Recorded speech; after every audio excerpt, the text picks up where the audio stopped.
Welcome. If you pay attention to the Plague Bearer charge in the corner here and the attacks used, you will see that most of these attacks are actually chained Plague Novas refilling itself. This was brought to our attention by glorious viewer and new friend Blah, so thank you very much. I was skeptical at first that Bursting Plague would work this way, but I tried it and it works really well. I am 100% adding this to the leveling and early end game. For late game it's either way, but it does feel very good and I'm leaning towards keeping it. So it works in the following way. Plague Bearer does its own big physical hit. That physical hit always poisons. So the poison supports that I have tested do work. Bursting Plague does work, it just didn't feel useful because it often instantly kills stuff before it has time to build Plague. And then it simply does no good explosions. However, even when it does not even play an animation, it evidently works. So the interaction is simply adding Bursting Plague and Poison Chance. Because Bursting Plague has a Plague Burst. This seems to count as a separate skill that explodes for up to 100% of the Plague triggering on the enemy when they die. And this is seemingly physical,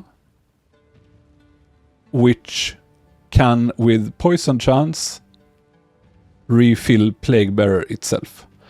So, as you saw in the example gameplay here, it works excellently. You can fail to charge it if you hit too few enemies, if you are unlucky against too few enemies, if your poison chance is too low, or if you simply insta-kill an entire pack in one go, which Plague Bearer does on occasion.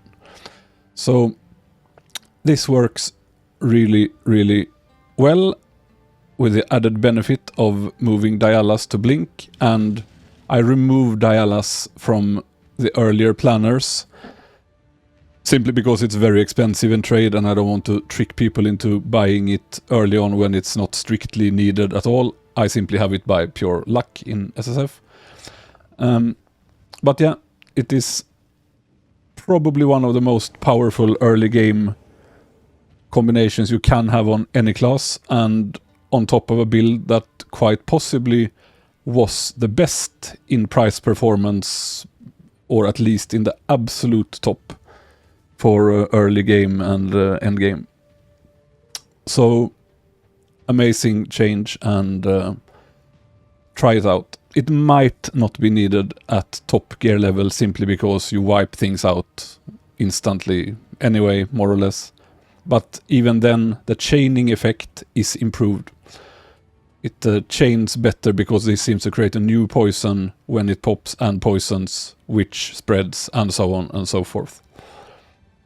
So I am updating the leveling planner.